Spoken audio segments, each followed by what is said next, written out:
നമസ്കാരം. Tech and business പോഡ്കാസ്റ്റിൻ്റെ മറ്റൊരു എപ്പിസോഡിലേക്ക് എല്ലാവർക്കും സ്വാഗതം. അപ്പോൾ ഇന്ന് നമ്മൾ വ്യത്യസ്തമായിട്ടുള്ള രീതിയിലാണ് നമ്മളെ ഈ ഒരു ഷോ കൊണ്ടുപോകുന്നത്. നമ്മൾ ഇന്ന് ഒരു കോൺവെർസേഷൻ രീതിയിലാണ് നമ്മൾ ഈ ഒരു ഷോ കൊണ്ടുപോകാൻ ഉദ്ദേശിക്കുന്നത്. അപ്പോൾ ഇതിനു മുമ്പെല്ലാം ഞാൻ തന്നെ കാര്യങ്ങൾ സംസാരിക്കുകയും അപ്പോൾ എൻ്റെ ഒരു ഇൻസൈറ്റ് മാത്രമായിരുന്നു എൻ്റെ പ്രേക്ഷകർക്ക് കിട്ടിക്കൊണ്ടിരുന്നത്. പക്ഷേ ഇന്ന് നമ്മളൊരു പല ഇൻഡസ്ട്രീസിലുള്ള വ്യക്തികളെ ഈ ഷോയിലേക്ക് കൊണ്ടുവന്ന് ഇന്ന് നമ്മളൊരു പോഡ്കാസ്റ്റ് രീതിയിലേക്ക് അതിനെ കൺവേർട്ട് ചെയ്യാനാണ് ഉദ്ദേശിക്കുന്നത്. അപ്പോൾ ഇന്ന് നമ്മുടെ ഷോയിലേക്ക് വന്നിരിക്കുന്നത് മിസ്റ്റർ രാജേഷാണ്. ഇപ്പോൾ രാജേഷ് ചേട്ടൻ എന്ന് പറയുന്നത് ദാദ്ര എന്ന് പറയുന്ന ഇൻഫോ പാർക്കിൽ ഉള്ള ദാദ്ര എന്ന് പറയുന്ന ഒരു IT ഫേമിൻ്റെ സാരഥിയാണ് രാജേഷ് ചേട്ടൻ. അപ്പോൾ രാജേഷ് ചേട്ടനെ നമുക്ക് ഈ ഷോയിലേക്ക് വെൽക്കം ചെയ്യാം. നമസ്കാരം രാജേഷ് ചേട്ടൻ. നമസ്കാരം സർ.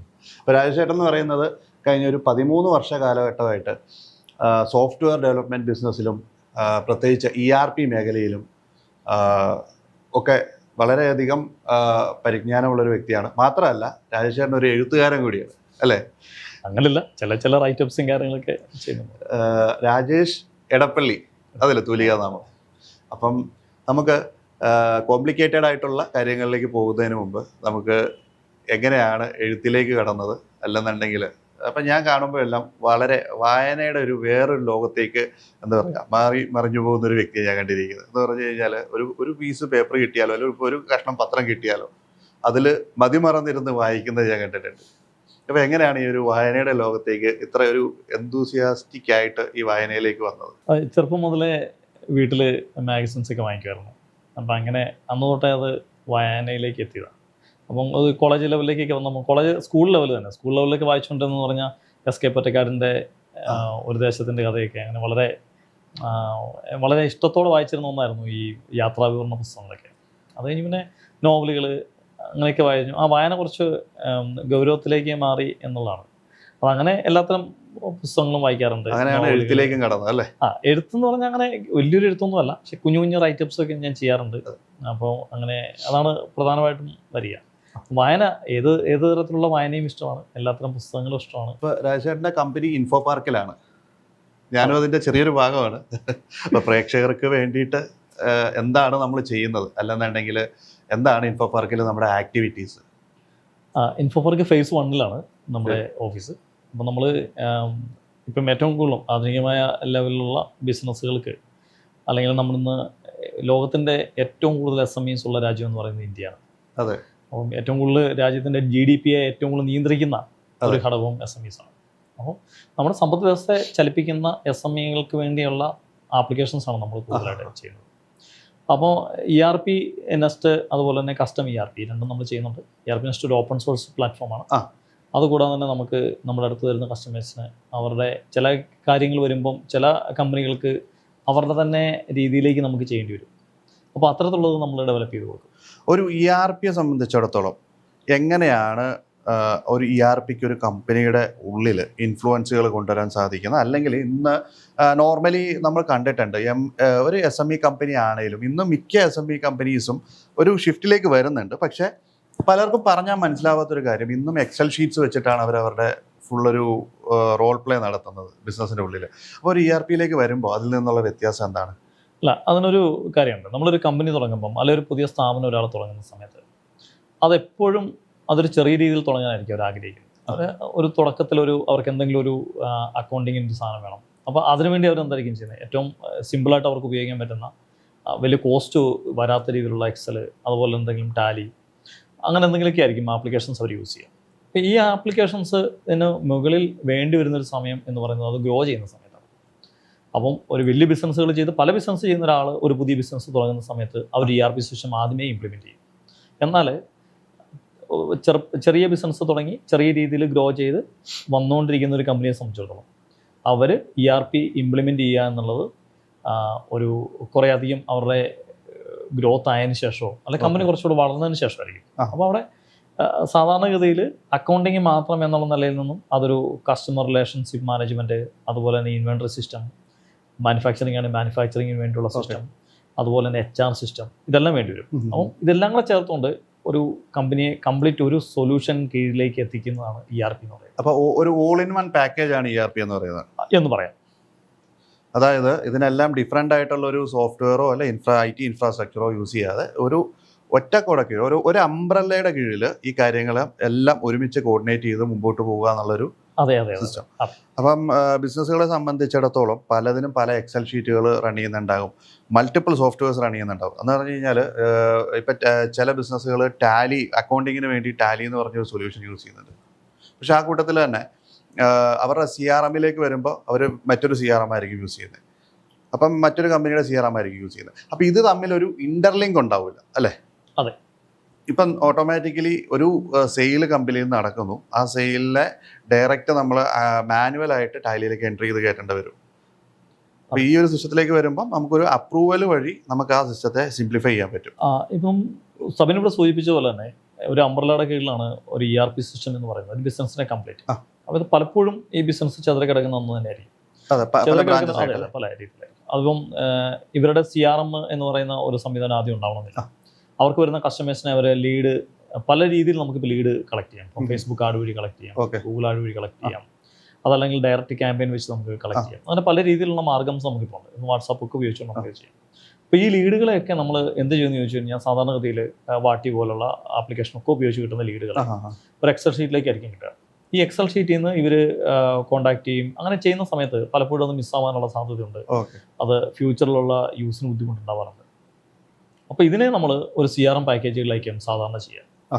അപ്പോൾ CRM-ലേക്ക് ഇത് വരുന്നു, ഈ CRM-ൽ നിന്നായിരിക്കും പോവുക. നോർമൽ കേസിൽ കമ്പനികൾ ചെയ്യുന്നത് അക്കൗണ്ടിങ്ങിന്, ഞാൻ ആദ്യം പറഞ്ഞ രീതി തന്നെ അക്കൗണ്ടിങ് ആദ്യം തുടങ്ങുന്നു, ആ ലെവലിൽ ആദ്യം മുന്നോട്ട് പോകുന്നു.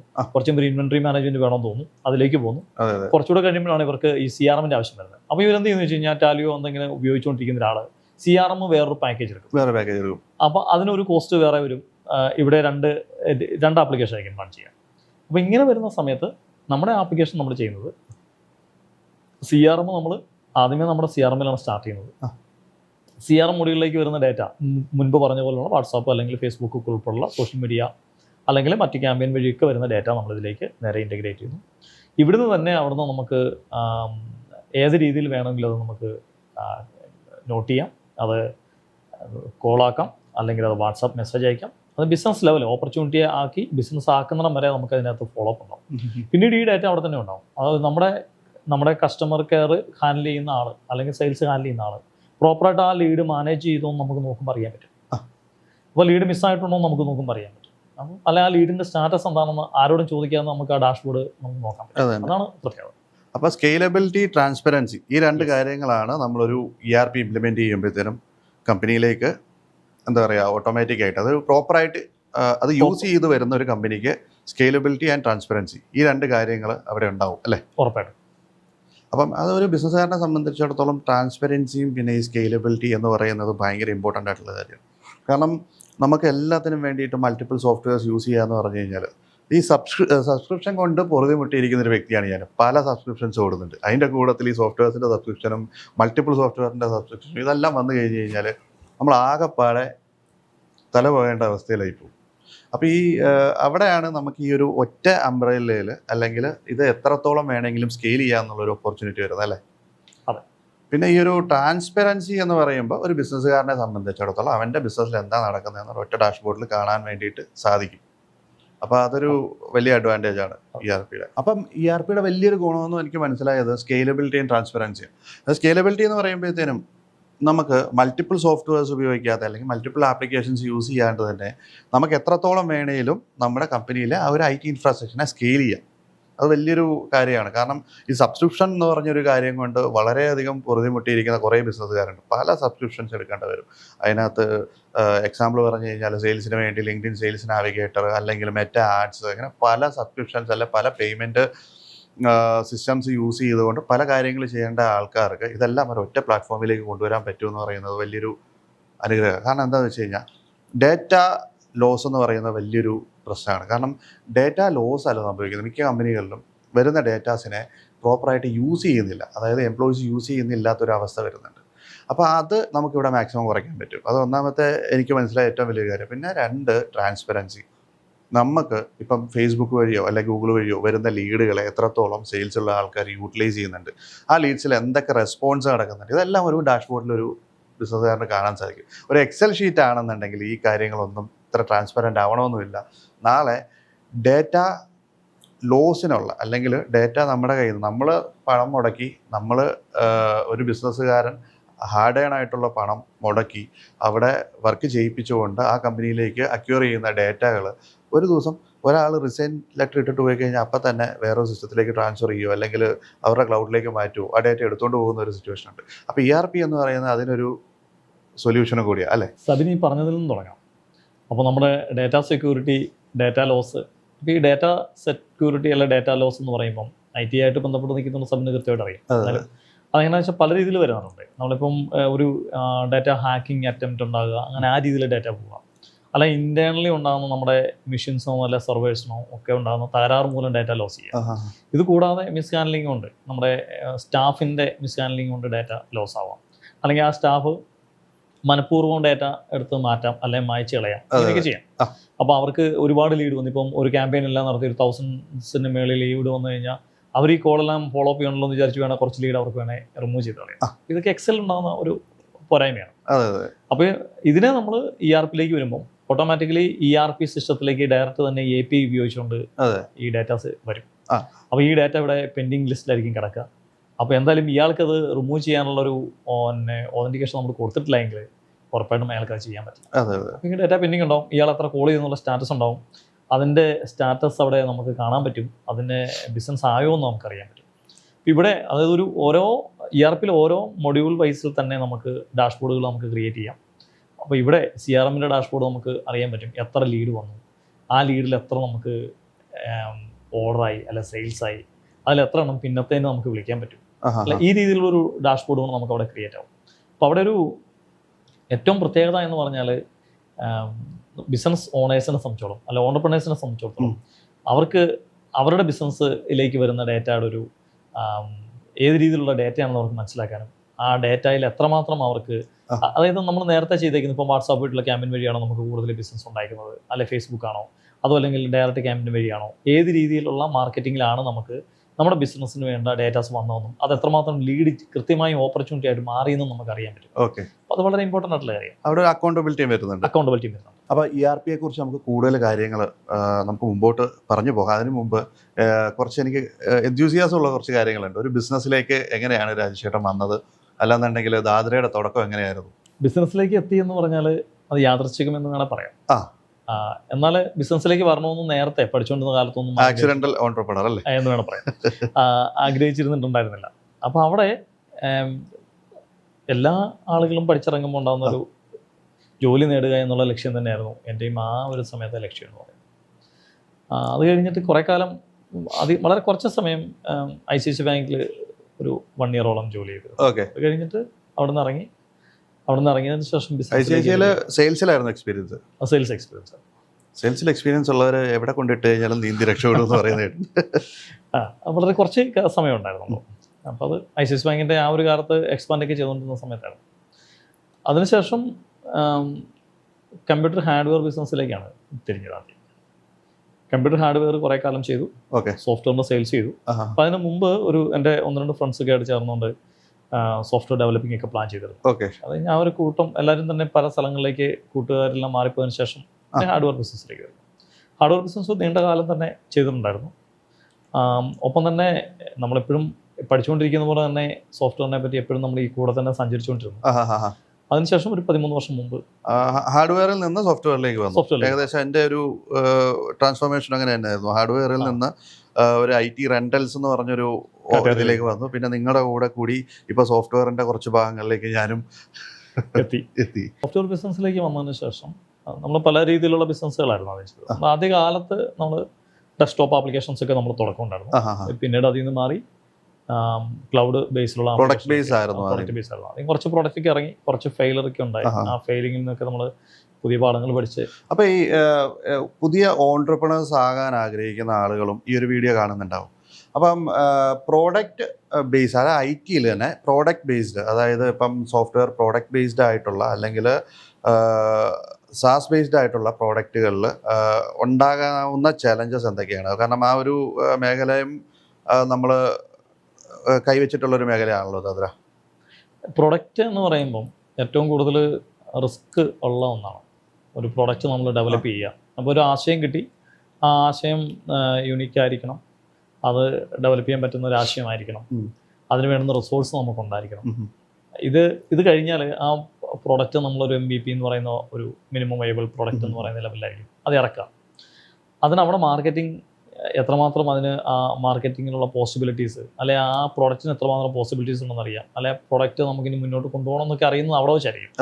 പലപ്പോഴും നമ്മൾ ചെയ്യുന്നത് ഒരു പ്രോഡക്റ്റ്, സാധാരണത്തിൽ ഒരാളൊരു പ്രോഡക്റ്റ് ഇറക്കുന്നു, ഈ പ്രോഡക്റ്റ് അങ്ങ് റൺ ചെയ്യാൻ ശ്രമിക്കുന്നു, ആ പ്രോഡക്റ്റ് റൺ ചെയ്ത് കഴിയുമ്പോഴത്തേനും നമുക്ക് അതിൻ്റെ അന്ന് തിരിച്ചടികളുണ്ടാകുന്നു, അത് വലിയ നഷ്ടത്തിലേക്ക് പോകുന്നു. ആ പ്രോഡക്റ്റ് വീണ്ടും നമ്മളത് മെയിൻറ്റെയിൻ ചെയ്ത് കൊണ്ടുപോകാൻ ശ്രമിക്കുന്നു.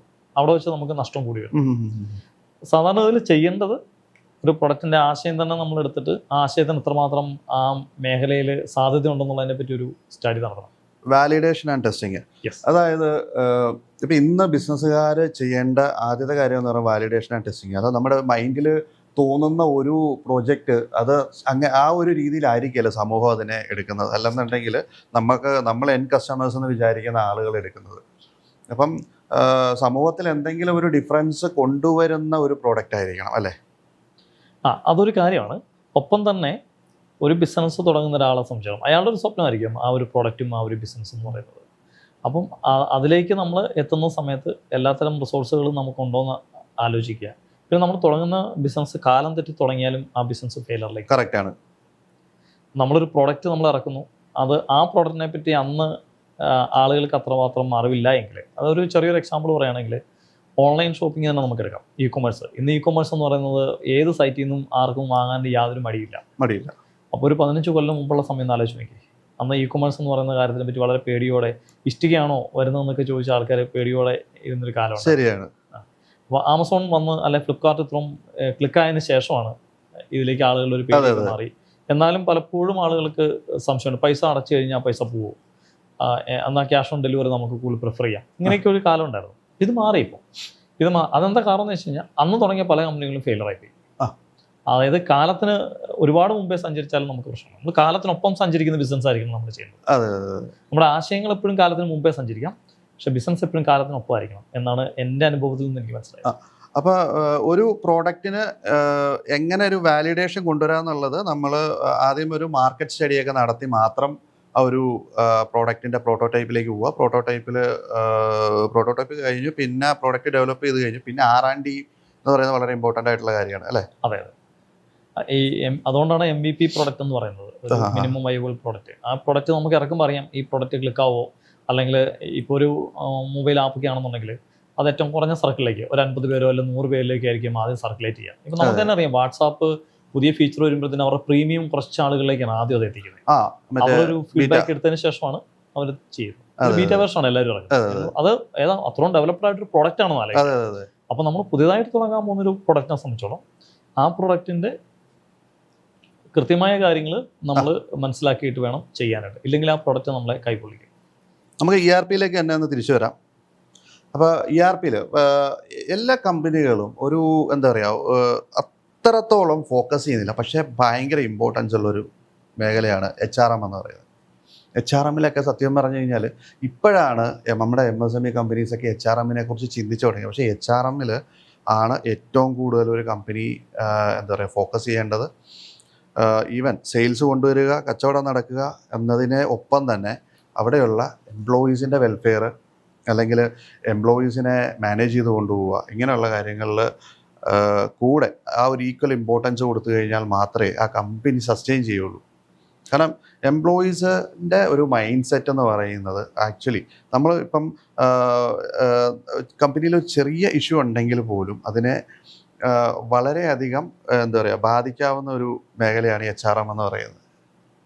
അപ്പോൾ HRM-ൽ നമ്മുടെ പ്രോഡക്റ്റിൽ എന്തൊക്കെ ഫീച്ചേഴ്സാണുള്ളത്, അപ്പോൾ എന്തൊക്കെയാണ് HRM-ൽ പുതുതായിട്ട് നമുക്ക് ആഡ് ഓൺ ചെയ്ത് കൊണ്ടുവരാവുന്ന കാര്യങ്ങൾ? ആദ്യം പറഞ്ഞ കാര്യം തന്നെയാണ്. ഒരു എംപ്ലോയി എന്ന് പറയുന്ന, അല്ല എംപ്ലോയീസ് എന്ന് പറയുന്നത് ഒരു കമ്പനിയുടെ നട്ടെല്ലെന്ന് പറയുന്നത്. ആ കമ്പനിയെ നിലനിർത്തുന്നത് എംപ്ലോയീസിൻ്റെ ഇടപെടൽ തന്നെയാണ്, യാതൊരു സംശയമില്ല. നല്ലൊരു കമ്പനി വളരുക എന്ന് പറഞ്ഞാൽ അതിൻ്റെ എംപ്ലോയീസിൻ്റെ എണ്ണം തന്നെയാണ് പ്രധാനമായിട്ടും പറയുന്നത്. ഒരു 20 എംപ്ലോയീസിന് മേലുള്ള ഒരു കമ്പനി ആണെന്നുണ്ടെങ്കിൽ അവർക്കൊരു HRM സ്പെഷ്യലിസ്റ്റ് തന്നെ വേണം, അവർക്കൊരു ആപ്ലിക്കേഷൻ വേണം.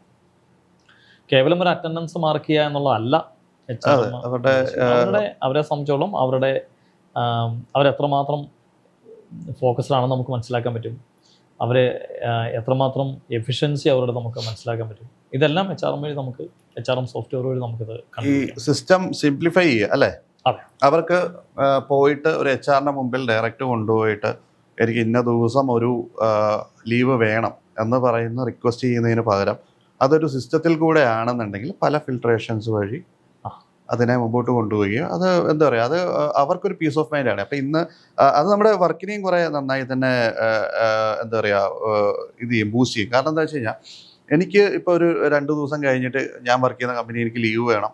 അപ്പം ചിലപ്പം ഈ പോകുമ്പോഴത്തേനും HR-ന്റെ മുഖം കറുത്തായിരിക്കും ഇരിക്കുന്നത്. അപ്പോൾ ഇതൊരു സിസ്റ്റത്തിൽ കൂടെയാണ് പ്രോസസ്സ്, ഒരു ഫിൽട്രേഷൻ പ്രോസസ്സിൽ കൂടെയാണ് പോകുന്നതെന്നുണ്ടെങ്കിൽ എനിക്ക് ജസ്റ്റ് ആ സിസ്റ്റത്തിൽ അപ്ലൈ ചെയ്താൽ മതി. അതെ, ഉറപ്പായിട്ടും. അപ്പോൾ നമുക്ക് ബിസിനസ്സിൽ എപ്പോഴും സിസ്റ്റം ഇൻ്റഗ്രേഷൻ എന്ന് പറയുന്നത് വളരെ ഇമ്പോർട്ടൻ്റ് ആണ്. ആ സിസ്റ്റത്തിൽ കൂടെ തന്നെ എല്ലാ വർക്കുകളും പോയി കഴിഞ്ഞാൽ ആ ബിസിനസ് സ്കെയിലബിൾ ആയെന്ന് നമുക്ക് പറയാം. അതെ അതെ. അപ്പം HRM കഴിഞ്ഞു, പിന്നെ വേറെ എന്തൊക്കെയാണ് നമുക്ക് ഇതിനകത്ത് ആഡ് ഓൺ ആയിട്ടുള്ള ഫീച്ചേഴ്സ് ഒരു ERP സംബന്ധിച്ചിടത്തോളം ഒരു കമ്പനിക്ക് ഇമ്പോർട്ടൻ്റ് ആയിട്ടുള്ള കാര്യങ്ങൾ? ERP-യിലെ ഫണ്ടമെൻ്റൽ മൊഡ്യൂൾസ് ആണ് കൂടുതലായിട്ടുള്ളത്. അത് നമുക്ക് നോർമലി തന്നെ ഉണ്ടാകുന്ന CRM, അതുപോലെ അക്കൗണ്ടിങ് മൊഡ്യൂൾസ്, മാനുഫാക്ചറിങ്, അതുപോലെ project, task management, HR, inventory management, ഇത്തരത്തിലുള്ള ഫണ്ടമെൻ്റൽ മൊഡ്യൂൾസാണ് സാധാരണ ഇതിലുള്ളത്. ഈ മൊഡ്യൂൾസിനൊക്കെ മുകളിലായിട്ട് നമുക്ക് പല മൊഡ്യൂൾസും അല്ലെങ്കിൽ നമുക്ക് ഈ പല മൊഡ്യൂളിലും നമുക്ക് കസ്റ്റമൈസേഷൻ നമുക്ക് ചെയ്യാൻ പറ്റും. നമ്മളിവിടെ ഉപയോഗിക്കുന്ന ആപ്ലിക്കേഷൻ എന്ന് പറയുന്നത് ERP Nest എന്ന് പറയുന്ന ആപ്ലിക്കേഷനാണ്. അത് ഓപ്പൺ സോഴ്സ് പ്ലാറ്റ്ഫോമാണ്. അതുകൊണ്ട് തന്നെ നമുക്ക് ഏത് ലെവലിൽ വേണമെങ്കിലും നമുക്കിത് ആപ്ലിക്കേഷൻ നമുക്കത് ഡെവലപ്പ് ചെയ്തെടുക്കാൻ പറ്റും. ഒപ്പം തന്നെ സ്ട്രോങ് ബിൽഡായിട്ടുള്ള ഒരു ആപ്ലിക്കേഷൻ. പലപ്പോഴും നമ്മുടെ SMEസിന് അല്ലെങ്കിൽ നമ്മുടെ ഓണ്ടർപ്രണേഴ്സ് ഒരു തെറ്റിദ്ധാരണയുണ്ട്, ഇതൊരു അധിക ചെലവാണ് എപ്പോഴും എന്ന് പറയുന്നത്. യഥാർത്ഥത്തിൽ ഇതൊരു ഇൻഫ്രാസ്ട്രക്ചറാണ്, ബിസിനസിൻ്റെ ഒരു ഇൻഫ്രയാണ് ഇത്. ആക്ച്വലി ഇൻഫ്രയ്ക്ക് വേണ്ടി നമ്മൾ കൂടുതൽ കോസ്റ്റ് മുടക്കേണ്ടി വരും. എന്നാൽ ഒരു ഓവർ കോസ്റ്റിംഗ് അല്ല ഇത്. ഈ ഇൻഫ്രാ കോസ്റ്റ് ആണ് നമുക്ക് പിന്നീടുള്ള എല്ലാ കാര്യങ്ങൾക്കും നമ്മളെ സഹായിക്കുന്നത്. അതെ, അനലിറ്റിക്സ് പോലുള്ള കാര്യങ്ങളെല്ലാം ഇതിനകത്ത് ഇമ്പോർട്ടൻ്റ് ആയിട്ട് വരുമ്പോൾ, അതായത് ഫോർ എക്സാമ്പിൾ പറയുകയാണെന്നുണ്ടെങ്കിൽ നമുക്ക് നമ്മുടെ കമ്പനിയിൽ ഉണ്ടാകാൻ പോകുന്ന ഒരു ഷിഫ്റ്റ് അല്ലെങ്കിൽ ഒരു കമ്പനിയിൽ ഇനി മുമ്പോട്ട് ഗ്ലോബലിൽ ഉണ്ടാകാൻ പോകുന്ന ഒരു ക്രൈസിസിനെ കുറിച്ചിട്ടുള്ള ഒരു അലേർട്ട് നമുക്ക് ഒരു അനലിറ്റിക്സ് വഴി നമുക്ക് കിട്ടാനായിട്ട് ഒരു ഓപ്ഷൻ ഉണ്ടെന്നുണ്ടെങ്കിൽ അങ്ങനെയുള്ള ഒരു ഓപ്ഷനാണ് ഈ പവർ BI എന്ന് പറയുന്നത് അല്ലേ? അതെ. അപ്പോൾ നമുക്ക് ഈ ERP-യുമായിട്ട് പവർ BI-നെ ഡയറക്റ്റ് ലിങ്ക് ചെയ്യാൻ പറ്റില്ലേ? നമുക്ക് API ഉപയോഗിച്ച് നമുക്ക് ലിങ്ക് ചെയ്യാം. അപ്പോൾ പവർ BI നമുക്ക് കുറച്ചുകൂടെ ഡാറ്റ അനലൈസ് ചെയ്യാനും അങ്ങനെ കുറച്ചുകൂടെ നമുക്ക് കുറച്ചുകൂടെ കസ്റ്റം ഡാഷ്ബോർഡുകൾ നമുക്ക് ക്രിയേറ്റ് ചെയ്യാൻ പറ്റും. നമ്മൾ പറയുന്ന ഒരു 15 വർഷങ്ങൾക്ക് മുമ്പ് ഈ ബിസിനസ് അനലിറ്റിക്സ് എന്ന് പറയുന്നത് ആക്ച്വലി അങ്ങനെ ഒരു ടേം ഉണ്ടായിരുന്നോ എന്ന് ചോദിച്ചു കഴിഞ്ഞാൽ സംശയമായിരുന്നു.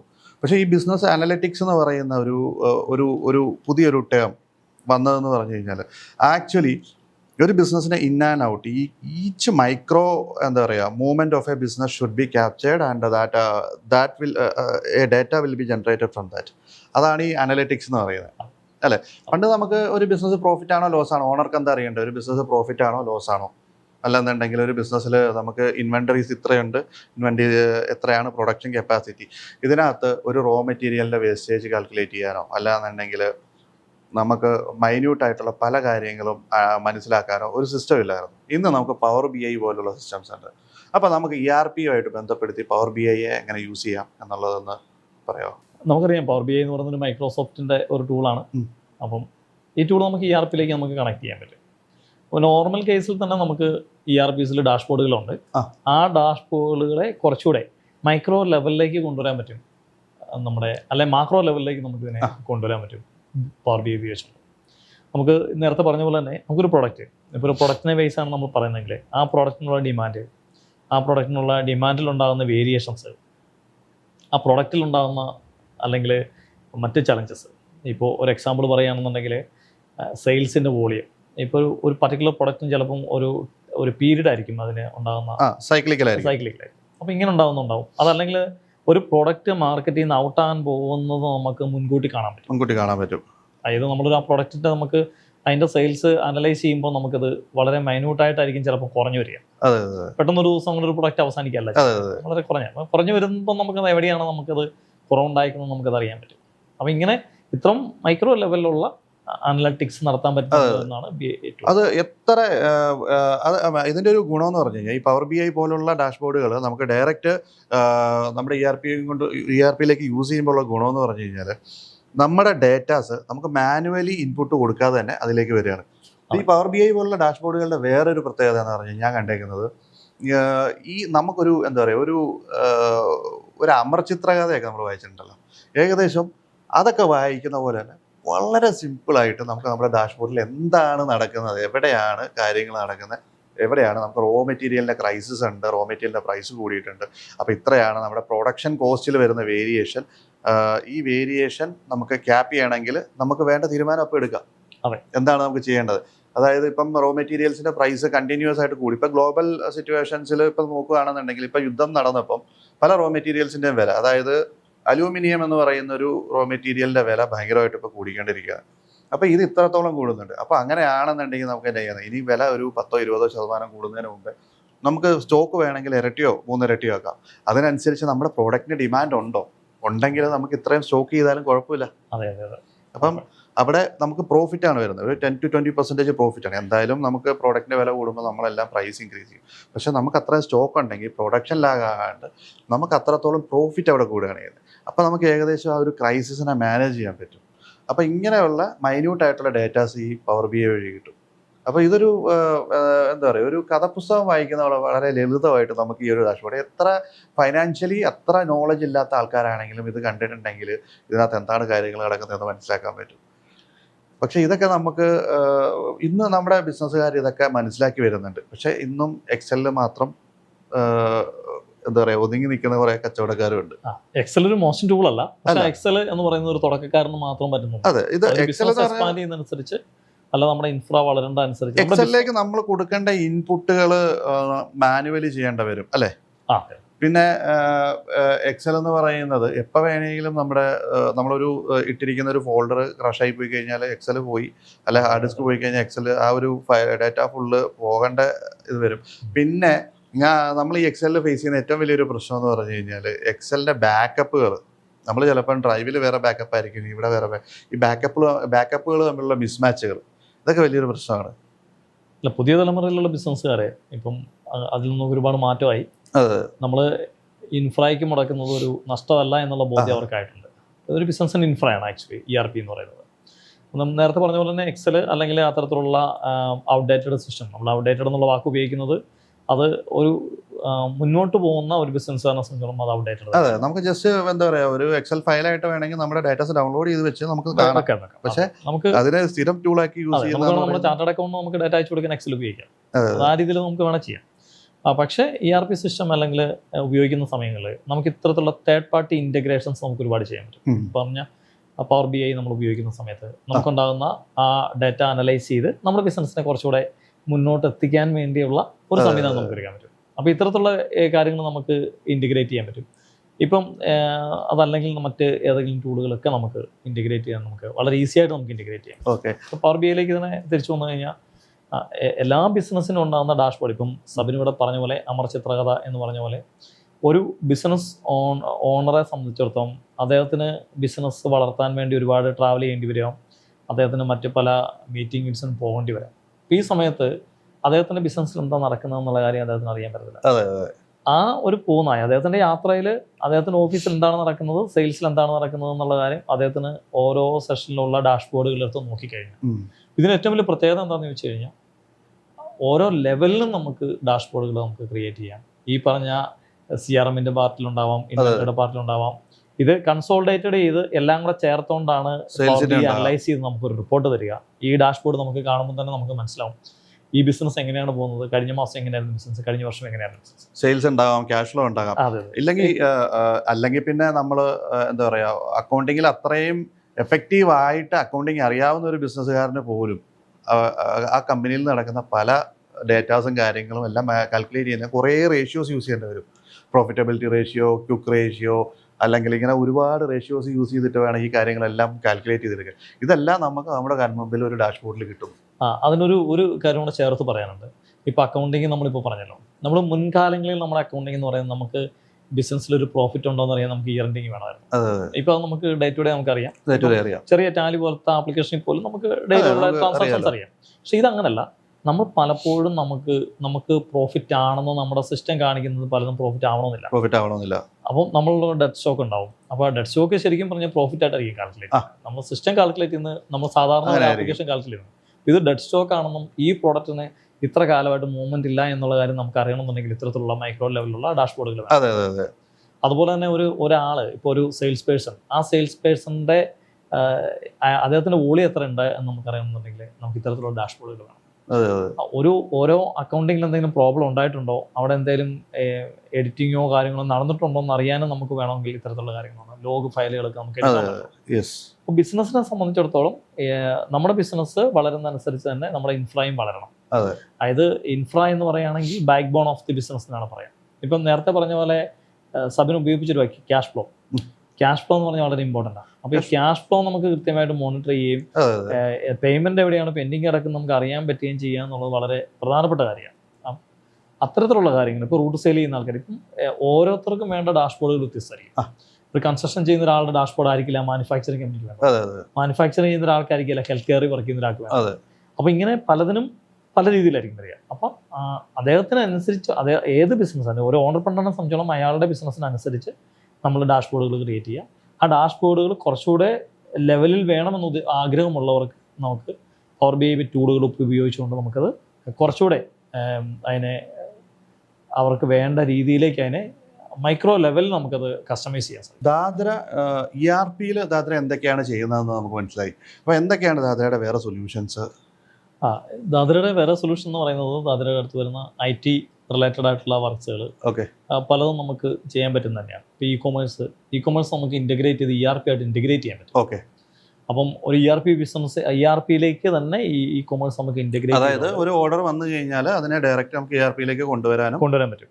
അപ്പം സാധാരണ ഇതിൽ സംഭവിക്കുന്ന ഒരു കാര്യം, ഇപ്പം ഒരു ഓപ്പൺ സോഴ്സ് പ്ലാറ്റ്ഫോം ഒക്കെയാണ് ഉപയോഗിക്കുന്നതെങ്കിൽ ചില ആളുകൾ ഷോപ്പിഫൈ ആയിരിക്കും ചെയ്യുന്നത്, ചില ആളുകൾ ഓപ്പൺ കാർട്ട് ആയിരിക്കും യൂസ് ചെയ്യുന്നത്, ചില ആളുകൾ മജന്ത ആയിരിക്കും ഉപയോഗിക്കുന്നത്.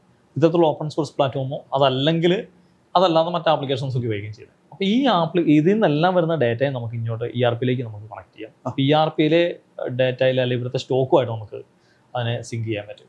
അതൊന്ന് നമ്മൾ ഇ കൊമേഴ്സ് നമ്മൾ ചെയ്യുന്നൊരു ഏരിയ ആണ് നമ്മൾ. അപ്പം ഒരുപാട് ആളുകൾ ഇന്ന് ഈ കൊമേഴ്സിലേക്ക് വരുന്നുണ്ട്. നമ്മുടെ ഒരുപാട് ലേഡീസ് എസ്പെഷ്യലി നമ്മൾ നോക്കുകയാണെന്നുണ്ടെങ്കിൽ ബൊട്ടീക്സ്, പിന്നെ ഈ ഓർണമെൻറ്റ്സിൻ്റെ സെയിൽസ്, ഇതിനൊക്കെ ഒരു ഇ കൊമേഴ്സിലേക്ക് കൊണ്ടുവരുന്നുണ്ട്. അപ്പം അവർക്കൊക്കെ ഫേസ് ചെയ്യുന്നൊരു പ്രശ്നം എന്ന് പറഞ്ഞു കഴിഞ്ഞാൽ ഇവർ ഒരു ബ്രിക്ക് ആൻഡ് മോട്ടോർ സെയിൽ പോലുള്ളൊരു സെയിൽ പ്രതീക്ഷിച്ചുകൊണ്ടാണ് ആദ്യമേ ലോഞ്ച് ആകുന്നത്. ഇപ്പം ഇ കൊമേഴ്സ് ഇപ്പം ഈ പറഞ്ഞതിനെ ബേസ് ചെയ്ത് മറ്റൊരു ഇതിനൊരു പ്രോബ്ലം കൊണ്ടുണ്ടാകുന്ന ഒരു കാര്യം ഞാൻ പറയാം. ഇപ്പം പല ആളുകളും ഇപ്പോൾ ഒരു ഇ കൊമേഴ്സ് ചെയ്യുന്നത് അല്ലെങ്കിൽ ഒരു പേഴ്സണലൈസ് വാട്സാപ്പ് വഴിയുള്ള ബിസിനസ് ചെയ്യുന്നവരുണ്ട്, ഫേസ്ബുക്ക് വഴി ബിസിനസ് ചെയ്യുന്നത്. ഫേസ്ബുക്കിൽ കൂടെ വരുന്ന ഓർഡേഴ്സോ അല്ലെങ്കിൽ വാട്സാപ്പ് വരുന്ന ഓർഡേഴ്സോ അവരെടുത്തിട്ട് അവർ പ്രോഡക്റ്റ് അയച്ചു കൊടുക്കുന്ന ഒരു സംവിധാനമാണ്. അപ്പം ഇത്തരത്തിൽ ചെയ്യുന്ന ആൾക്കാരും അതുപോലെ ഷോപ്പിഫൈ പോലെ അല്ല ചെറിയ രീതിയിലുള്ള ചെറിയ ഇ കൊമേഴ്സ് വെബ്സൈറ്റ് ഒക്കെ ഉപയോഗിച്ച് ചെയ്യുന്ന ആളുകളുണ്ട്. ഇവർ നേരിടുന്ന ഒരു പ്രശ്നമുണ്ട്. ഇവർ നേരിടുന്ന പ്രശ്നം എന്ന് പറഞ്ഞാൽ ഇവർക്ക് ട്രാക്കിംഗ് സിസ്റ്റത്തിൻ്റെ പ്രശ്നമുണ്ട്. ഇവർ പലപ്പോഴും ചെയ്യുന്നത് കൊറിയർ അല്ലെങ്കിൽ പല കൊറിയറായിരിക്കും ഉപയോഗിക്കുന്നത്, അതല്ലെങ്കിൽ ഇന്ത്യൻ പോസ്റ്റൽ സർവീസ് ഉപയോഗിക്കുന്നത്. ഇന്ത്യൻ പോസ്റ്റൽ സർവീസ് ഒരുപാട് പേര് യൂസ് ചെയ്ത് ഇ കൊമേഴ്സ് ചെയ്യണം. അപ്പോൾ കോസ്റ്റ് കുറവാണ്, അതുകൊണ്ട് തന്നെയാണ് അത് ഏറ്റവും കൂടുതലായിട്ട് ഉപയോഗിക്കുന്നത്. പക്ഷേ ഇവരുടെ ഒരു പ്രോബ്ലം ഉണ്ട്, ഇവർക്ക് ഇത് ട്രാക്ക് ചെയ്യാൻ പ്രശ്നമുണ്ട്. അതായത് നമ്മളതിനിപ്പോൾ ഒരു സൊല്യൂഷൻ കണ്ടുപിടിച്ചിട്ടുണ്ട്. ആ ഒരു സൊല്യൂഷൻ നമ്മളിപ്പം റീസെൻ്റ്ലി നമ്മുടെ സൈറ്റിൽ ലോഞ്ച് ചെയ്തിട്ടുണ്ട്. അങ്ങനെ ഒരു സൊല്യൂഷൻ ഉണ്ടെന്നുണ്ടെങ്കിൽ അത് വളരെ എന്താ പറയുക നല്ലൊരു കാര്യമാണ്. കാരണം ഇന്ന് ഏറ്റവും കൂടുതൽ ഇന്ത്യ പോസ്റ്റ് വഴി നമ്മൾ അയക്കുമ്പോൾ നമ്മൾ ഫേസ് ചെയ്യുന്നൊരു പ്രശ്നമാണ് ട്രാക്ക് ചെയ്യാനുള്ള ബുദ്ധിമുട്ട്. പറഞ്ഞു വരുമ്പോഴത്തേനും വലിയ കമ്പനിയാണ് അതിൻ്റെ വെബ്സൈറ്റും കാര്യങ്ങളും എല്ലാം ചെയ്തിരിക്കുന്നത്, അല്ലെങ്കിൽ അതിൻ്റെ ഡാറ്റാ മാനേജ്മെൻറ്റും കാര്യങ്ങളും എല്ലാം അല്ലേ ഡാറ്റാബേസ് മാനേജ്മെൻറ്റും എല്ലാം ചെയ്യുന്നത് ഒരു വലിയൊരു കമ്പനിയാണ് അതിന് വേണ്ടിയിട്ട് കാര്യങ്ങൾ ചെയ്തത്. പക്ഷേ യൂസർ ഫ്രണ്ട്ലി ആണോ എന്ന് ചോദിച്ചു കഴിഞ്ഞാൽ പല തവണ അത് കയറി നോക്കിയിട്ട് നമുക്ക് ബുദ്ധിമുട്ടായിട്ട് ഇനിയിപ്പോൾ സാധനം ഇവിടെ എത്തുമ്പോൾ എത്തട്ടെ എന്ന് വിചാരിച്ച് നമ്മൾ ഇട്ടിട്ട് പോയ അവസ്ഥകളുണ്ട്. അല്ല, അത് മാത്രമല്ല അവർക്ക് കൊടുക്കേണ്ട രീതിയിലുള്ള ഒരു പ്രിന്റിംഗ് സൊല്യൂഷനോ അല്ലെ അവിടെ പോസ്റ്റൽ ഡിപ്പാർട്ട്മെന്റ് ചെല്ലേണ്ട രീതിയിലുള്ള ഒരു ഷീറ്റോ ഒന്നും നമുക്ക് ചെയ്യാൻ പാടായിരിക്കും. ഇതെല്ലാം നമുക്കിവിടെ കിട്ടുന്ന രീതിയിലും അതിലേക്ക് ഇൻ്റഗ്രേറ്റ് ആയിട്ട് നമ്മുടെ ആപ്ലിക്കേഷൻ നമ്മൾ ചെയ്തിട്ടുണ്ട്. നമ്മുടെ വെബ്സൈറ്റിൽ അതിനെ പറ്റിയുള്ള ഡീറ്റെയിൽസ് കൊടുത്തിട്ടുണ്ട്. ദാദ്ര.ഇന്ത്യയിൽ അതിൻ്റെ ഡീറ്റെയിൽസ് അതിൽ നമുക്ക് അതിലേക്ക് ആപ്ലിക്കേഷൻ നമുക്കത് എടുക്കാൻ പറ്റും. Application Okay. നമുക്കത് അതിൽ തന്നെ നമുക്ക് യൂസ് ചെയ്യാൻ പറ്റും. Okay. അപ്പോൾ ഇ കൊമേഴ്സ് ചെയ്യുന്ന സാധാരണ ഇത് ചെറിയ ചെറിയ ഇ കൊമേഴ്സ് ചെയ്യുന്ന ആളുകൾക്ക് വേണ്ടിയുള്ള സൊല്യൂഷനാണ്, അവരുടെ പാക്കിംഗ് സൊല്യൂഷനാണ് ശരിക്കും. ഇനിയിപ്പോൾ ഇ കൊമേഴ്സിൻ്റെ ഒരു ഭാവി എന്ന് പറയുന്നത് നമുക്ക് മുമ്പോട്ട് പ്രെഡിക്റ്റ് ചെയ്യുമ്പോൾ ഇനി ഇത് ഒരു ഡൈവേഴ്സിഫൈഡ് ആയിട്ടുള്ളൊരു മേഖലകളിലേക്ക് ചെറിയ ചെറിയ ഇ കൊമേഴ്സ് കമ്പനികൾ വരാനുള്ള പോസിബിലിറ്റീസ് കൂടുതലുണ്ട്. അപ്പം പണ്ട് ജയൻസ് ആയിരുന്നു, അതായത് നമ്മുടെ ഫ്ലിപ്കാർട്ട്, ആമസോൺ അല്ലെന്നെങ്കിൽ ഇങ്ങനെയുള്ള ജയൻസ് ആയിരുന്നു. ഇനി ഏരിയാസ് ഡിവൈഡ് ചെയ്ത് ഒരു പർട്ടിക്കുലർ ഏരിയയ്ക്ക് ഒരു particular number of E commerce ചെറിയ ചെറിയ എന്താ പറയുക ഒരു മൈക്രോ ലെവലിലുള്ള ഇ കൊമേഴ്സ് കമ്പനികൾ ഓരോ പർട്ടിക്കുലർ ഏരിയസിലും വരാനുള്ള സാധ്യതകൾ ഇല്ലേ? ഉണ്ട്. അപ്പോൾ ഇ കൊമേഴ്സിൽ അതിൻ്റെ ഒരു കാര്യം പറയാം. ഇ കൊമേഴ്സ് നമുക്ക് പലപ്പോഴും ആളുകൾക്ക് ലാഭകരമായി തോന്നുന്ന ഒരു സംഗതിയാണ്, അല്ലെങ്കിൽ ഒരു ബിസിനസ്സാണ്. അത് അവർ ലാഭകരമാകുന്ന എപ്പോഴാണെന്ന് ചോദിച്ചു കഴിഞ്ഞാൽ അവർ വാട്സാപ്പ് വഴിയോ അല്ലെങ്കിൽ ഫേസ്ബുക്ക് വഴിയൊക്കെയോ ചെറിയ ഓർഡർ എടുത്ത് ചെയ്യുമ്പോഴാണ് ഇവർക്ക് ലാഭകരമാകുന്നത്. യഥാർത്ഥത്തിൽ അവരൊരു ഇ കൊമേഴ്സ് വെബ്സൈറ്റ് ഒക്കെ തുടങ്ങിയതിന് ശേഷം അവർക്ക് ആ ബിസിനസ് നിലനിർത്താൻ പലപ്പോഴും കഴിയാറില്ല. അത് കാരണം പ്രോപ്പറായിട്ടൊരു വെബ്സൈറ്റ് ആയിരിക്കില്ല ഉണ്ടാകുന്നത്, പ്രോപ്പറായിട്ട് അതിനുള്ള SEOs ഉണ്ടാകത്തില്ല, പ്രോപ്പറായിട്ട് അതിലേക്ക് ഡിജിറ്റൽ മാർക്കറ്റിങ്ങിന്റെ സർവീസ് ചിലപ്പോൾ ഉൾപ്പെട്ടിട്ടുണ്ടാവില്ല. അപ്പം ഇതും കൂടെ ചേർന്നാൽ മാത്രമേ ഇ കൊമേഴ്സ് ലാഭകരമാകുന്ന ആളുകളിലേക്ക് എത്തണം. അതായത് ഇപ്പം ഒരു സ്റ്റോർ, ഇപ്പം നമ്മളിപ്പം നമ്മളെ ഒരു MG റോഡിലേക്ക് പോയി കഴിഞ്ഞ് കഴിഞ്ഞാൽ എനിക്കൊരു ടൈറ്റാൻ്റെ വാച്ച് മേടിക്കണമെന്നുണ്ടെങ്കിൽ ടൈറ്റാൻ്റെ ഷോറൂമിലേക്ക് ഡയറക്റ്റ് പോയാൽ മതി. പക്ഷേ ടൈറ്റാൻ്റെ വാച്ച് ഞാൻ ഓൺലൈൻ മേടിക്കണമെന്നുണ്ടെങ്കിൽ ആ ടൈറ്റാൻ എന്ന് പറഞ്ഞ പ്രോഡക്റ്റ് ഉണ്ട് എന്നുള്ളത് എനിക്ക് ആദ്യം അറിയണം. അത് അവർ ബ്രാൻഡിങ് വഴി അത് ആളുകളിലേക്ക് എത്തിച്ചിട്ടുണ്ട്.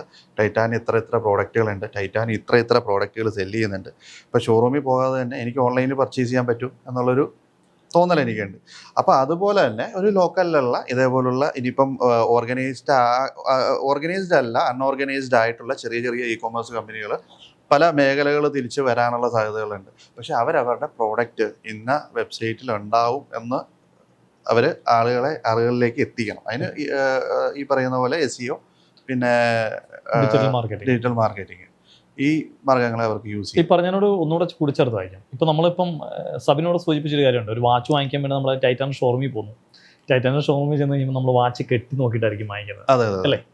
അപ്പം ഇ കൊമേഴ്സിൽ ഇനി വരാൻ പോകുന്ന ഒരു വലിയൊരു ഇന്റഗ്രേഷൻ എന്ന് പറയുന്നത് AI ഇന്റഗ്രേഷൻ ഒക്കെ ഉൾപ്പെടുത്തി ട്രൈ ഔട്ട് ചെയ്യാവുന്ന നമ്മളിപ്പം നമ്മൾ ആ പ്രോഡക്റ്റ് നമ്മൾ വിയർ ചെയ്താൽ എങ്ങനെ ആയിരിക്കും എന്നുള്ളത് നമുക്കറിയാൻ പറ്റും. ക്യാമറ ഉപയോഗിച്ചുകൊണ്ട് നമ്മുടെ ഇമേജിന്റെ ലെവലിൽ അതിനെ കാണിച്ചുകൊണ്ടായിരിക്കണം. ഇപ്പൊ ഒരു ഡ്രസ്സൊക്കെ ചെയ്യുന്ന ആൾക്കാർക്ക് അത് ആ ഡ്രസ്സ് ഇട്ടാൽ എങ്ങനെയായിരിക്കും എന്ന് പറഞ്ഞാൽ അത്ര ലെവലിലേക്ക് ഇ കൊമേഴ്സ് വളർന്നു എന്നുള്ളതാണ് അതിന്റെ പ്രത്യേകത.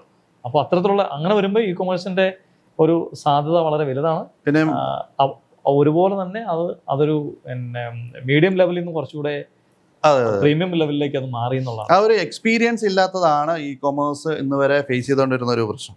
ഇപ്പൊ ട്രൈ ഔട്ട് എന്ന് പറഞ്ഞ ഒരു ലെവൽ, അതായത് ഇപ്പൊ ലെൻസ്കാർട്ടിൽ നിന്ന് നമുക്കൊരു ഒരു സ്പെക്സ് മേടിക്കുന്നതിന് മുമ്പ് നമുക്കത് വേണമെങ്കിൽ നമ്മുടെ ഫേസിൽ ട്രൈ ഔട്ട് ചെയ്ത് നോക്കാം. അങ്ങനെയുള്ള ഓപ്ഷനുകളൊക്കെ വന്നിട്ടുണ്ട്. ഇത് കുറച്ചും കൂടെ അഡ്വാൻസ്ഡ് ആയിട്ട് അല്ലേ, ഏറ്റവും കൂടുതൽ റിസർച്ച് നടക്കുന്ന മേഖലയാണ് ഇ കൊമേഴ്സ്.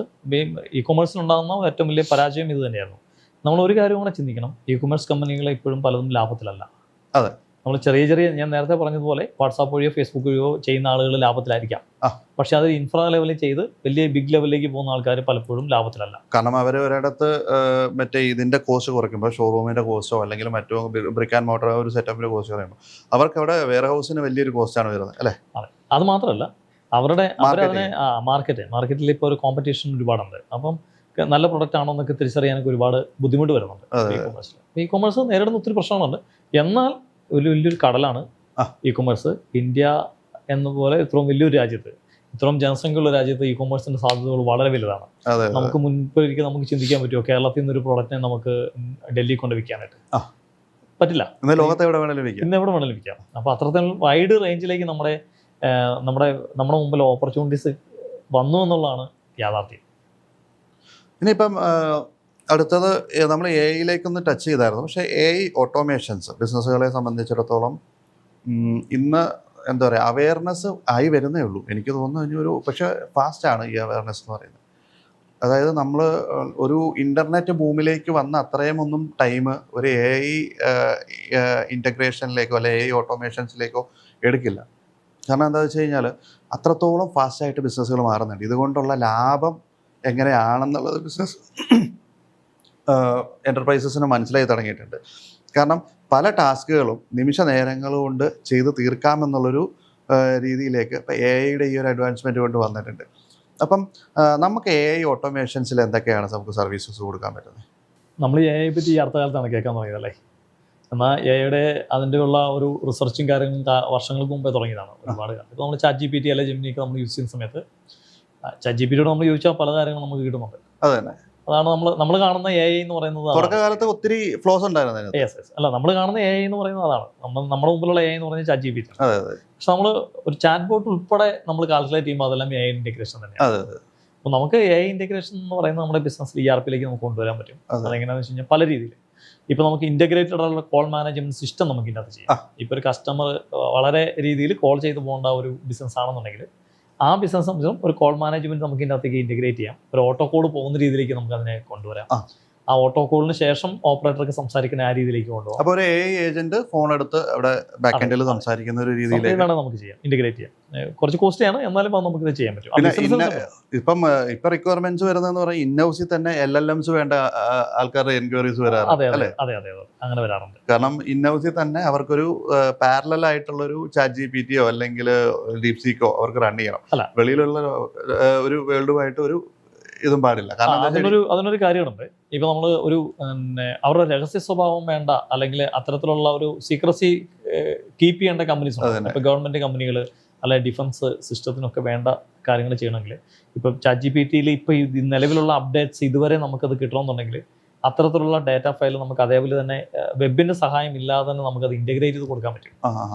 അത് വൺസ് മാത്രം നമുക്കത് ചെയ്തുകൊണ്ട് അത് ഇൻഹൗസിൽ ഒരു സെർവറിലേക്ക് നമുക്കത് ചെയ്യാൻ പറ്റും. അങ്ങനെയുള്ള കാര്യങ്ങൾ നമ്മളിപ്പോൾ ചെയ്യുന്നുണ്ട്.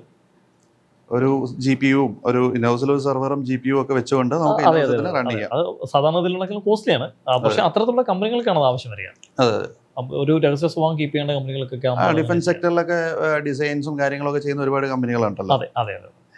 പിന്നെ മുൻപ് പറഞ്ഞ പോലെ തന്നെ AI ഇൻറ്റഗ്രേഷൻ എന്ന് പറഞ്ഞപ്പോൾ വാട്സാപ്പ് ഓട്ടോമേഷൻ നമുക്കത് AIയുടെ സഹായത്തോടെ നമുക്കത് ചെയ്യാം. അത്തരത്തിലുള്ള APIs ഇൻറ്റഗ്രേറ്റ് ചെയ്യാം. അത്തരത്തിലുള്ള പല ഇപ്പം പവർ BI നമ്മൾ പറയുകയാണെങ്കിൽ AI ഇൻറ്റഗ്രേഷൻ അതിൻ്റെ അകത്ത് കയറി വരുന്നുണ്ട്. ഡാറ്റാസ് എല്ലാം അനലൈസ് ചെയ്യുന്നത് AI ആണ്. അപ്പോൾ ഇത്തരത്തിലുള്ള കാര്യങ്ങളെല്ലാം AIയുടെ ഒരു ടച്ച് എല്ലായിടത്തും വരുന്നുണ്ട്. അത് ERPസിലും ഉണ്ട് അത് നിലവിൽ. അപ്പോൾ ഈ രീതിയിലാണ് അത് പോവുക. അപ്പം ഇനിയിപ്പം ചെയ്ത 1-2 വലിയ പ്രൊജക്റ്റുകളുടെ കാര്യങ്ങൾ ഒന്ന് നമുക്ക് സംസാരിക്കാം അല്ലേ? ഭൂഷൺ ജൂനിയർ ഇന്റർനാഷണൽ ലെവലുള്ള കമ്പനിയാണ്. ഇൻഫോപാർക്ക് എന്നുള്ളൊരു കമ്പനി തന്നെയാണ്. ശരത് ഭൂഷൺ എന്ന് പറഞ്ഞ ആളാണ് അതിൻ്റെ മാനേജിംഗ് ഡയറക്ടർ, CEO. വളരെ ഇന്ന് നിലവിൽ ടെക്ടൈൻമെൻ്റുള്ള ചെയ്യുന്നൊരു കമ്പനിയാണ്. ഇത് നമ്മൾ നേരത്തെ കണ്ടുകൊണ്ടിരിക്കുന്ന ടോം ആൻഡ് ജെറി, ഏത് കാലത്തും അത്തരത്തിലുള്ള പ്രൊഡക്റ്റുകൾ ചെയ്യുന്ന ആനിമേഷൻ ചെയ്യുന്ന കമ്പനിയാണ്. അവരുടെ ഏരിയ എന്ന് പറയുന്നത് യൂറോപ്പും ആഫ്രിക്കൻ കൺട്രീസും അമേരിക്കയ്ക്കാണ്. അതെ, ഇപ്പം നോർമലി നമ്മുടെ ലോക്കലിലേക്കുള്ള, അതായത് നമ്മുടെ ഇന്ത്യൻ മാർക്കറ്റിലേക്കുള്ള കുറച്ച് കാർട്ടൂൺ ക്യാരക്ടേഴ്സ് അവർ ചെയ്യുന്നുണ്ടല്ലേ? അതെ ചെയ്യുന്നുണ്ട്. ആംഗ്രി ഗ്രാൻഡ്മ, പിന്നെ മിയാവു അല്ലേ? മിയാവു ചെയ്യുന്നു. അപ്പോൾ വളരെ അവരുടെ വർക്ക് നമ്മളാണ് ചെയ്തേക്കുന്നത്. വളരെ നമുക്കൊരു സ്പെഷ്യാലിറ്റി ഉള്ള ഇത് തന്നെയാണ്. നമ്മൾ ഇപ്പം നമുക്ക് കൺസ്ട്രക്ഷൻ മേഖലയിൽ നമ്മൾ ലായൽ ഡിസൈനേഴ്സും നമ്മൾ ചെയ്തിട്ടുണ്ട്. അതുപോലെ തന്നെ എറണാകുളത്തെ ലീഡിംഗ് ആയിട്ടുള്ള ഡിസൈൻ കമ്പനിയാണ്. ഈവൻറ്റ് കമ്പനിയുടെ നമ്മൾ ചെയ്തിട്ടുണ്ട്, ട്രൈസോൾ ഈവൻറ്റ്സ്. അതുപോലെ തന്നെ നമ്മുടെ മാനഹൽ എന്ന് പറഞ്ഞ ഹെൽത്ത് കെയർ, ഗ്ലോറൂട്ട്സ് എന്ന് പറയുന്ന ഒരു അതെല്ലാം ഹെയർ ട്രാൻസ്പ്ലാന്റ് ഒക്കെ ചെയ്യുന്ന പിന്നെ ഹോസ്പിറ്റൽസ് അവരൊക്കെ നമ്മൾ വർക്ക് ചെയ്തിട്ടുണ്ട്. നിരവധി സ്കൂളുകൾ അതുപോലെ കോളേജുകളൊക്കെ നമ്മൾ ഇൻറ്റഗ്രേഷൻ നടത്തിയിട്ടുണ്ട്. എല്ലാ സ്ഥാപനങ്ങളും നമ്മുടെ ഇൻറ്റഗ്രേഷൻ ഏതെങ്കിലും ഒരു പർട്ടിക്കുലർ ലെവലിലേക്കല്ല നമ്മൾ ചെയ്യുന്നത്. നമ്മളത് ഒരു മൾട്ടി ലെവലിലുള്ള ലെവലിൽ തന്നെയാണ്. നമുക്ക് അതായത് കാറ്റഗറി എന്ന് പറയുന്നത് നമുക്കൊരു പ്രശ്നമല്ല. ഈ ERP-ൽ ഏത് കാറ്റഗറിയിലുള്ള ആളുകൾക്ക് വേണമെങ്കിലും നമുക്കത് യൂസ് ചെയ്യാം. ഫ്ലെക്സിബിൾ ആണ്. അതെ, ഏത് ഓണ്ടർപ്രനേഴ്സിന് വേണമെങ്കിലും നമുക്കത് യൂസ് ചെയ്യാൻ പറ്റും. ഓക്കെ. പിന്നെ ഇതിനെ ബേസിക്കലി അറിയാമല്ലോ, ഇതൊരു ക്ലൗഡ് സിസ്റ്റമാണ്. ക്ലൗഡ് സിസ്റ്റത്തിലാണ് ഇത് ഓടുന്നത്. നമ്മുടെ സ്പെഷ്യാലിറ്റി എന്ന് പറയുന്നത് നമ്മൾ അൺലിമിറ്റഡ് യൂസേഴ്സാണ്. സാധാരണഗതിയിലുള്ള ആളുകൾ നേരത്തെ പറഞ്ഞ സബ്സ്ക്രിപ്ഷന് അല്ലെങ്കിൽ ലൈസൻസിനുമാണ് ഫീ വാങ്ങിക്കുന്നത്. നമ്മൾ അങ്ങനെയൊന്നും ഉണ്ടാവില്ല. അവർക്ക് വേണ്ടി എടുക്കുന്ന ക്ലൗഡ് നമ്മൾ റൺ ചെയ്യുന്നത് മാത്രമേ ഉള്ളൂ. ആ ക്ലൗഡിൻ്റെ ചാർജ് മാത്രം നമ്മൾ സാധാരണ വാങ്ങിക്കും. അത് ആ ചാർജ് വെച്ച് തന്നെ നമ്മൾ ചെയ്യാറുണ്ട്. അപ്പോൾ അവർക്ക് ഏത് സമയത്ത് വേണമെങ്കിലും അവർക്ക് നോർമലി ഒരു ഹ്യൂജ് ഡാറ്റാബേസ് ഉള്ള ഒരു ക്ലൗഡാണ് ഇത് വേണ്ടത്. അത്യാവശ്യം നല്ല ക്ലൗഡ് തന്നെ നമ്മൾ ഉപയോഗിക്കുന്നത്. AWS പോലത്തെ ക്ലൗഡാണ് നമ്മൾ ചെയ്യുന്നത്. ഇതൊരു ഓപ്പൺ സോഴ്സ് പ്ലാറ്റ്ഫോം ആയതുകൊണ്ട് തന്നെ ഏത് ലെവലിൽ വേണമെങ്കിലും നമുക്കത് കസ്റ്റമൈസ് ചെയ്യാം. അതുപോലെ തന്നെ റിപ്പോർട്ടിങ് നമുക്ക് ഏത് വേണമെങ്കിലും നമുക്ക് ചെയ്യാൻ പറ്റും. ഡാഷ്ബോർഡുകൾ ഇതിനകത്തൊരു പ്രത്യേകത എന്താണെന്ന് വെച്ച് കഴിഞ്ഞാൽ ഇൻഹൗസിൽ ടീം ഉണ്ടെന്നുണ്ടെങ്കിൽ ആ. ഡാഷ്ബോർഡുകൾ ഉൾപ്പെടെ ക്രിയേറ്റ് ചെയ്യാനുള്ള ട്രെയിനിങ് നമ്മൾ കൊടുക്കുന്നുണ്ട്. അപ്പോൾ നമ്മളൊരു ട്രെയിനിങ് ലെവലിലും കൂടെ അവരെ സപ്പോർട്ട് സപ്പോർട്ട് ചെയ്യുന്നുണ്ട്. ചെയ്യുന്നുണ്ട്. അവർക്ക് ഇൻഹൗസിൽ മാസ്റ്റർ ട്രെയിനർ നമ്മൾ കൊടുക്കുന്നുണ്ട്. ഓക്കെ. അതുപോലെ തന്നെ അവർക്ക് ഇൻഹൗസിൽ വേണ്ട കാര്യങ്ങൾ അവർക്ക് തന്നെ പല കാര്യങ്ങളും ചെറിയ ചെറിയ കസ്റ്റം ലെവലൊക്കെ ചെയ്യാൻ പറ്റുന്ന രീതിയിലൊക്കെ നമ്മൾ ചെയ്യാറുണ്ട്. കോഡിംഗ് ലെവലിലേക്കുള്ളത് മാത്രം നമ്മളിലേക്ക് വരുന്ന രീതിയിലും അങ്ങനെ നമ്മൾ ചെയ്തു കൊടുക്കും ഇൻഹൗസിൽ ടീമുള്ള കമ്പനികൾക്ക്. Okay okay. അപ്പോൾ പലപ്പോഴും അങ്ങനെ വരാറുണ്ട്. ഓക്കെ. അപ്പം ഇന്ന് ERP കുറിച്ചിട്ട് നമ്മൾ എന്താ പറയുക, ഒരു ഗ്രേറ്റ് നോളജ് ആണ് ഇന്ന് നമുക്ക് മുമ്പിൽ രാജേഷ് ചേട്ടന് തരാൻ പറ്റിയത്. ERP എന്ന് പറയുന്നത് വലിയൊരു കടലാണ്. അതെ, ERPയുടെ ഫുള്ളും നമ്മൾ കവർ ചെയ്തിട്ടില്ല. കാരണം ദാദ്ര എന്ന് പറയുന്നൊരു കമ്പനി ERPയിൽ മാത്രമല്ല AI വെബ് ഇതിലൊക്കെ അഗ്രഗണ്യരായിട്ടുള്ളൊരു കമ്പനിയാണ്. 13 വർഷത്തെ പാരമ്പര്യമുണ്ട് അല്ലേ? അപ്പം ഇപ്പം ലാസ്റ്റ് എനിക്ക് രാജേഷ് ചേട്ടനോട് പറയാനുള്ള, ഇപ്പം ഇനിയിപ്പം ബഡ്ഡിങ് ഓൺട്രപ്രണേഴ്സ് ഉണ്ട്. അപ്പം IT റിലേറ്റഡ് ആയിട്ടുള്ള ബിസിനസ്സുകളിലേക്ക് എൻട്രി ചെയ്യാനായിട്ട് ആഗ്രഹമുള്ള ബഡ്ഡിങ് ഓൺട്രപ്രണേഴ്സ് ഉണ്ട്. അപ്പോൾ അവർക്ക് കൊടുക്കാൻ എന്തെങ്കിലും ഒരു ഇൻസൈറ്റ്?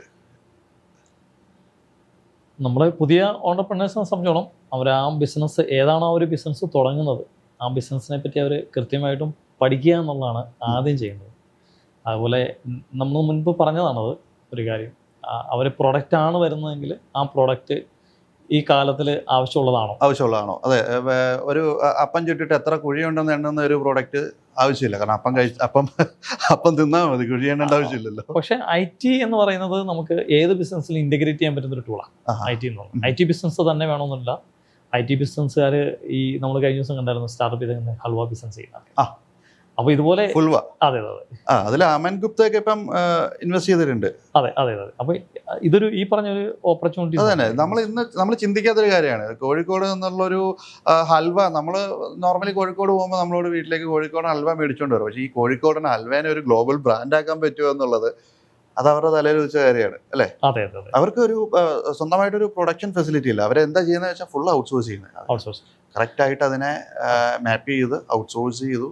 അതിൽ അവർ ക്വാളിറ്റി അഷ്വർ ചെയ്യുന്നുണ്ട്. ആ പ്രോഡക്റ്റിനെ കൊണ്ടുവന്ന് അവർ പാക്ക് ചെയ്ത് ഒരു ബ്രാൻഡാക്കി ഫുൾവ എന്നുള്ള പേരിൽ അവർ ഗ്ലോബൽ മാർക്കറ്റിലേക്ക് എത്തിച്ചു. കാരണം ഈ ഹൽവയ്ക്ക് അതുപോലെ തന്നെ മാർക്കറ്റിൽ വളരെ ഡിമാൻഡുള്ള ഒരു പ്രോഡക്റ്റാണ് കേരളത്തിൽ നിന്ന് ചിപ്സ്, ഏത്തയ്ക്ക ഉപ്പേരി അല്ലെങ്കിൽ ഏത്തയ്ക്ക ചിപ്സ് എന്ന് പറയുന്നത് അല്ലേ?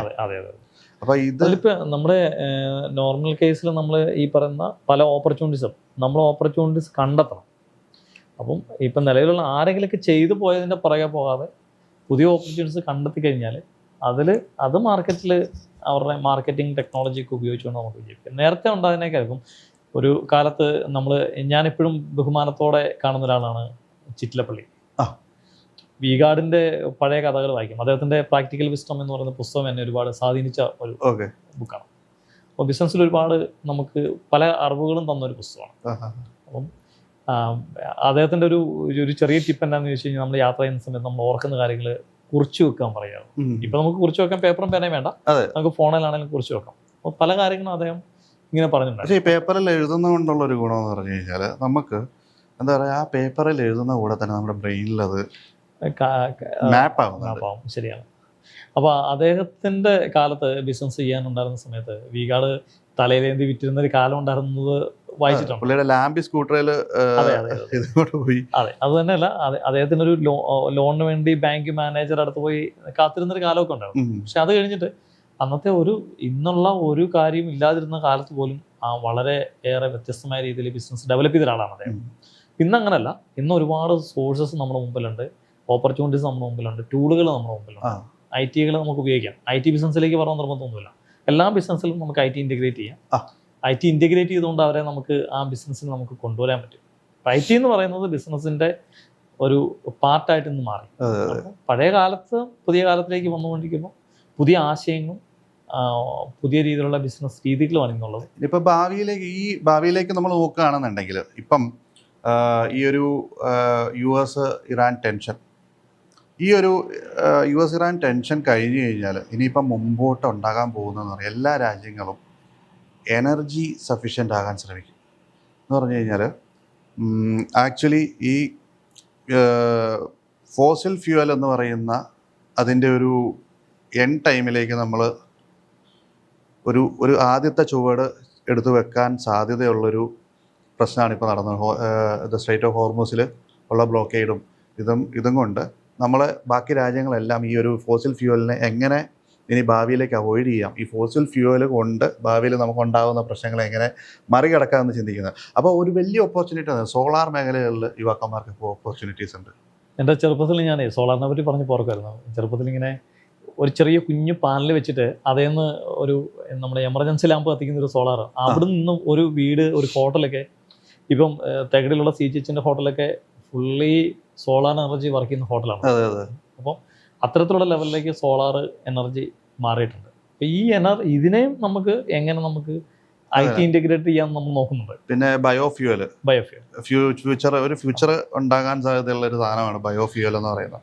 പിന്നെ നമ്മൾ നോക്കുകയാണെന്നുണ്ടെങ്കിൽ ഇപ്പം നമ്മൾ ഇന്ത്യ വലിയൊരു നേട്ടം ഈ ഇടയ്ക്ക് കൈവരിച്ചു. അതായത് ഫാസ്റ്റ് ബ്രീഡർ മറ്റേ കൊളൈഡേഴ്സ് അല്ല, ഫാസ്റ്റ് ബ്രീഡർ മറ്റേ ടെക്നോളജി.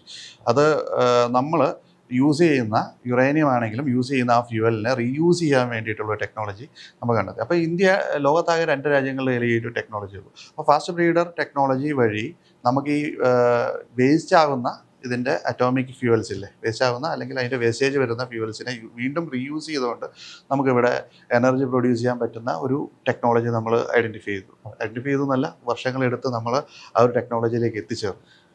ഇപ്പോൾ അത് നമ്മളിപ്പം ഗവൺമെൻറ്റിൻ്റെ ഒരു പോളിസി അനുസരിച്ച് നമ്മുടെ ബഹിരാകാശ ഗവേഷണത്തിലൊക്കെ നമ്മൾ പ്രൈവറ്റൈസ് ചെയ്യുന്ന അല്ലെങ്കിൽ സ്റ്റാർട്ടപ്പുകളൊക്കെ പ്രവർത്തിക്കാൻ അനുവാദം കൊടുത്തിട്ടുണ്ട്. അപ്പോൾ അങ്ങനെ വരുമ്പോഴത്തേനും പുതിയ തലമുറയിലുള്ള ആളുകൾക്ക് ഓപ്പർച്യൂണിറ്റീസ് എന്ന് പറഞ്ഞാൽ വളരെ വിപുലമാണ്. ചിലപ്പം സ്വന്തം വീടിനടുത്തുള്ള ഒരു പ്രൊഡക്റ്റ് ആയിരിക്കാം അവർക്ക് ചെയ്യാൻ പറ്റുന്നത്. ചിലപ്പോൾ ഇൻ്റർനാഷണൽ ലെവലിൽ ചിന്തിക്കാൻ പറ്റുന്ന കാര്യങ്ങളാവും. ഏത് കാര്യമാണെങ്കിലും ഏത് ചെയ്താലും ഒരു സിസ്റ്റം യൂസ് ചെയ്ത് സിസ്റ്റമാറ്റിക് ആയിട്ട് അത് ചെയ്തു കഴിഞ്ഞാൽ അത് വിജയത്തിലേക്ക് എത്തുമെന്നുള്ളതാണ് എനിക്ക് പറയാനുള്ളത്. അപ്പം രാജേഷ് ചേട്ടന് ഇത്ര നേരം നമ്മുടെ ഈ ഒരു പോഡ്കാസ്റ്റിന് വേണ്ടിയിട്ട് ഇവിടെ വന്നു. രാജേഷ് ചേട്ടൻ നമുക്ക് വേണ്ട ഇൻസൈറ്റുകളും കാര്യങ്ങളൊക്കെ തന്നു. അപ്പോൾ വളരെ നന്ദിയുണ്ട് രാജേഷ് ചേട്ടാ. അപ്പോൾ നമുക്കിനി വീണ്ടും ഒരു പോഡ്കാസ്റ്റിൽ വീണ്ടും ഇവിടെ ഉറപ്പായിട്ടും നമുക്ക് വീണ്ടും കാണാം. ദാദ്രയുടെ ഫുൾ ടീമുമായിട്ട് നമുക്കൊരു പോഡ്കാസ്റ്റ് നമുക്ക് ചെയ്യാം. അപ്പോൾ താങ്ക് യു സോ മച്ച്.